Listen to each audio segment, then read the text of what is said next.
আসসালামু আলাইকুম এভরিওয়ান।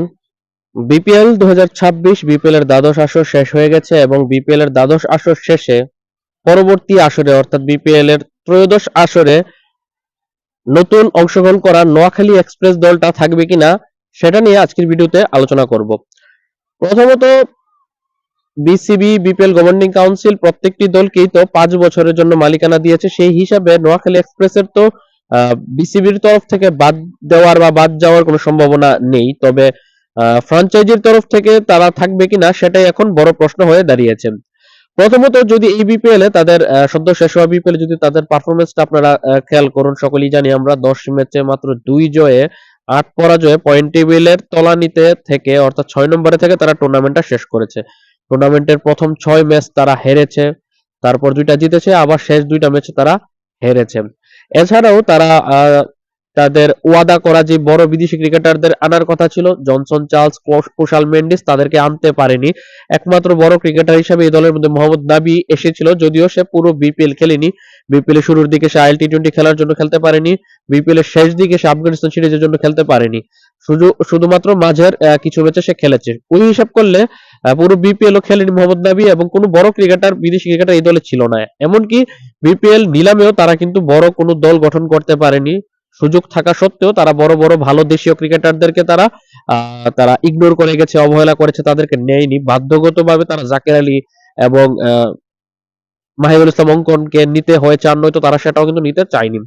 এমনকি টুর্নামেন্টের শুরুতে যখন তারা যেই একটা অনুষ্ঠান করেছিল, যেখানে তাদের ব্র্যান্ড অ্যাম্বাসেডর হিসেবে জিয়াউল হক পলাশ বা কাবিলাকে তারা পরিচয় করে দেয়, সেই অনুষ্ঠানে কিন্তু এই নোয়াখালী এক্সপ্রেসের যেই মালিকানাধীন প্রতিষ্ঠান দেশ ট্রাভেলস এর অন্যতম একজন কর্মকর্তা বা মালিকও খুব সম্ভবত, উনি একটা বাজে একটা মন্তব্য করেছিল, যে যখন সাংবাদিকরা প্রশ্ন করেছিল যে জাকের আলী অনেককে কি অধিনায়কের দায়িত্ব দেওয়া হবে কিনা, তখন তিনি ওই জবাবে বলেছিল যে তার জাকের আলীকে পছন্দ না, এই কারণে সে অধিনায়ক দিবে না। এখন একটা প্রফেশনাল টিমের ওনার বা বড় কর্মকর্তা বা টিম ডিরেক্টর যে কোনো বড় পদে থাকুক না কেন, ওই ব্যক্তি কিন্তু একজন ক্রিকেটারকে ছোট করে কথা বলতে পারে না। এমনটা বলতে পারতো উনি যে আমাদের পরিকল্পনার মধ্যে জাকের আলীও আছে, অন্যরাও আছে, আমরা সেটা বিবেচনা করে যাকে বেস্ট মনে হয় আমরা তাকে দিব। অথবা এটা বলতে পারতো যে আমরা জাকের আলী অনিককে অধিনায়ক হিসেবে দেখছি না, তাকে আমরা ফ্রিলি খেলতে দিতে চাই, আমরা অন্য বিকল্প ভাবছি। কিন্তু সেটা না করে কিন্তু উনি এটা বলেছে যে জাকির আলীকে উনার পছন্দ নেই, কারণে উনি অধিনায়ক দিবে না। যেটা নিয়ে কিন্তু ওই সময়কালে কিন্তু বিপিএল শুরুর লগ্নে কিন্তু অনেক বেশি সমালোচনা হয়েছিল এই নোয়াখালী এক্সপ্রেসের এই কর্মকর্তাকে ঘিরে। এছাড়াও বিভিন্ন সময় কিন্তু বিপিএল শুরুর দিকে নোয়াখালী এক্সপ্রেসের হেড কোচ খালেদ মাহমুদ সুজন এবং সহকারী কোচ তালহা জুবায়ের টুর্নামেন্ট শুরুর অনুশীলনে বল কম থাকার কারণে টুর্নামেন্টের প্র্যাকটিস সেশন থেকে চলে যাওয়া, এছাড়া আরো তাদের যে টুর্নামেন্টের মাঝপথেও কিছু এলিগেশন তাদের প্রতি এসেছে, ফিক্সিং এর অভিযোগও তাদের এগেইনস্টে এসেছে। এমনকি টুর্নামেন্ট শেষ হয়ে যাওয়ার পরও এখন নতুন আরেকটা অভিযোগ হচ্ছে যে তাদের ক্রিকেটারদেরকে পেমেন্টের চেক দিয়ে দেওয়া হলেও তা ওই অ্যাকাউন্টে নাকি কোনো টাকা নেই, যার কারণে চেক বাউন্স হওয়ার সম্ভাবনা রয়েছে। এই কারণে বলা হয়েছে তাদেরকে যে তারা যাতে ব্যাংকে গিয়ে টাকাটা না ভাঙায়, যখন টাকা অ্যাকাউন্টে জমা হবে তখন তাদেরকে জানিয়ে দেওয়া হবে ব্যাংকে টাকা তুলতে। এখন এমতো অবস্থায় নোয়াখালী এক্সপ্রেস দলটা যে মাঠের পারফরমেন্সে তারা সমালোচিত, 10 ম্যাচে মাত্র 2টাতে জিতেছে, 8টাতে হেরেছে, মাঠের বাইরের যে পারফরমেন্স অর্থাৎ টিম সাজানো বা টিম গুছানো সেটাতেও তারা সমালোচিত, তারা নিলামের টেবিলেও তারা সমালোচিত, ম্যানেজমেন্টের দিক থেকেও তারা সমালোচিত, এমনকি তারা বড় কোনো স্পন্সরও তারা জোগাড় করতে পারেনি। মূলত একটা দলের যখন আবির্ভাবটাই ঘটে খুবই অবাক করা জিনিস দিয়ে, কারণ বিপিএল 5টা দলের হওয়ার কথা ছিল। চট্টগ্রাম রয়্যালস দলটার শুরুর দিকে ব্যাংক গ্যারান্টি নিয়ে ইস্যু থাকার কারণে বিপিএল গভর্নিং কাউন্সিল তাদের জায়গাতে তখন অ্যাপ্রোচ করে দেশ ট্রাভেলসকে, তখন কিন্তু দেশ ট্রাভেলসই চট্টগ্রাম পাওয়ার কথা ছিল। পরবর্তীতে ট্রায়াঙ্গেল সার্ভিসেস লিমিটেড চট্টগ্রামটা ধরে রাখার কারণে কিন্তু পরবর্তীতে নোয়াখালী এক্সপ্রেস নামে আবির্ভাব ঘটে দেশ ট্রাভেলসের, যারা শুরুতে চেয়েছিল রাজশাহীর মালিকানা দেশ ট্রাভেলস। তারপর দেশ ট্রাভেলস তারা রাজশাহীর মালিকানা পায়নি, কারণ নাবিল কুককে দিয়ে দেওয়া হয়েছিল, যারা চ্যাম্পিয়ন হয়ে তার প্রমাণ দিয়েছে।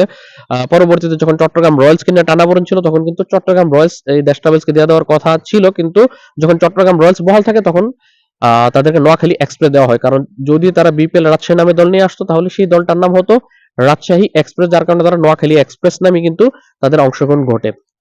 নন নোয়াখালীর একজন মালিক যে মূলত রাজশাহী বিভাগকে প্রতিনিধিত্ব করে, সে যখন নোয়াখালী দলটাকে নিয়ে সামনে বাড়ে, তারপর কিন্তু নোয়াখালীর দর্শক যারা বিপিএল কোনো সময় তাদের দল ছিল না, তারা কিন্তু অনেক বেশি আশা নিয়ে কিন্তু এসেছিল, যেটার প্রমাণ হচ্ছে যখন নোয়াখালী এক্সপ্রেসের অফিসিয়াল পেজটা যখন পাবলিক সমাগম ঘটে, তখন কিন্তু খুব দ্রুততম সময়ে নোয়াখালী এক্সপ্রেস দলটির কিন্তু 2 লাখ ফলোয়ার বা 2 লাখ সমর্থক কিন্তু হয়ে যায়, যেটা বিপিএল এর ইতিহাসে অন্য কোনো দলের ক্ষেত্রে হয়েছে কিনা খুব একটা মনে পড়ছে না। তবে এত দ্রুত সময়ে তারা যে এতগুলো অডিয়েন্স পেয়েছিল, যেটা রাজশাহী ওয়ারিয়র্স বা চট্টগ্রাম রয়্যালস এর পেজও কিন্তু তারা এত দর্শক সমাগম তাদের সোশ্যাল মিডিয়া পেজে ঘটাতে পারেনি, যেটা কিন্তু ঘটিয়েছে নোয়াখালী এক্সপ্রেসের নোয়াখালীর দর্শকরা, যার কারণে কিন্তু একটা আলাদা একটা সাপোর্ট তো তারা পেয়েছে, কিন্তু তারা মাঠের ক্রিকেটে সেটার প্রমাণ দিতে পারেনি। এমনকি ফিক্সিং এলিগেশন আসছে তাদের সামনে, পেমেন্ট ইস্যু নিয়ে তো আপনাদেরকে বললামই। সকল কিছু মিলিয়ে এই দেশ ট্রাভেলস দলটি সব দিক দিয়ে কিন্তু ব্যর্থ নোয়াখালী এক্সপ্রেস দলটাকে পরিচালনা করার ক্ষেত্রে। এমত অবস্থায় আগামী বিপিএল এ এমনও হতে পারে যে দেশ ট্রাভেলস নিজেরাই বিপিএল থেকে সরে যেতে পারে নোয়াখালী এক্সপ্রেস দল পরিচালনার ব্যর্থ হয়ে। সেই হিসাবে তখন তাদেরকে যদি রিপ্লেস করতে কোনো বড় প্রতিষ্ঠান এসে নোয়াখালীর দল চাই, তখন বিসিবি যদি অ্যালাউ করে যে নোয়াখালীর হিসাবে দল রাখবে, তখনই নতুন কেউ নোয়াখালীর মালিকানা পেতে পারে, যদি দেশ ট্রাভেলস অংশগ্রহণ করতে অনিচ্ছা পোষণ করে। কারণ বিসিবির রুলস অনুযায়ী যদি ফ্র্যাঞ্চাইজি পরিবর্তন হয়, নাম পরিবর্তন হবে না, আবার সেটা আবার কার্যকর হবে তখন যদি ওই বিভাগের নামে কোনো দল থাকে।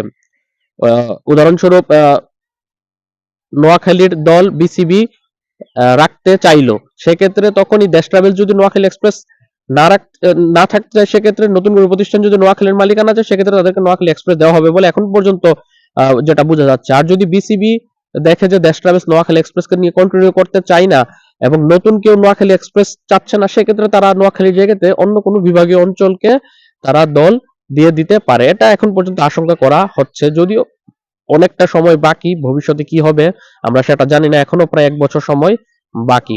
এখন সবকিছু মিলে নোয়াখালী এক্সপ্রেসের আসন্ন বিপিএল এ থাকা না থাকাটা এখন বেশ কিছু বিষয়ের উপর নির্ভর করছে। প্রথমত তাদের ফ্র্যাঞ্চাইজি যেটা অর্থাৎ দেশ ট্রাভেলস, তারা কি চায় কিনা নোয়াখালী এক্সপ্রেসকে কন্টিনিউ করতে। প্রথম বিষয় হচ্ছে এটা, যদি তারা চায় তাহলে তারা কন্টিনিউ করতে পারবে, যেহেতু 5 বছরের জন্য মালিকানা পেয়েছে। তবে প্রথমত চাইতে হবে, আবার চাওয়ার পরেও যদি এই বিপিএল এ সদ্য শেষ হওয়া বিপিএল এ যদি তারা প্লেয়ারদের পেমেন্ট যদি ঝুলিয়ে রাখে, পেমেন্ট দিতে ব্যর্থ হয়, সেক্ষেত্রে যদি সেই পেমেন্টটা বিসিবি কে দিতে হয়, ব্যাংক গ্যারান্টি বা লভ্যাংশ থেকে কেটে কুটে বিসিবি কে দিতে হয়, সেক্ষেত্রে বিসিবি তাদেরকে রিপ্লেস করে নতুন কাউকে দিতে পারে, অথবা নোয়াখালী নামে কোনো দল নাও থাকতে পারে।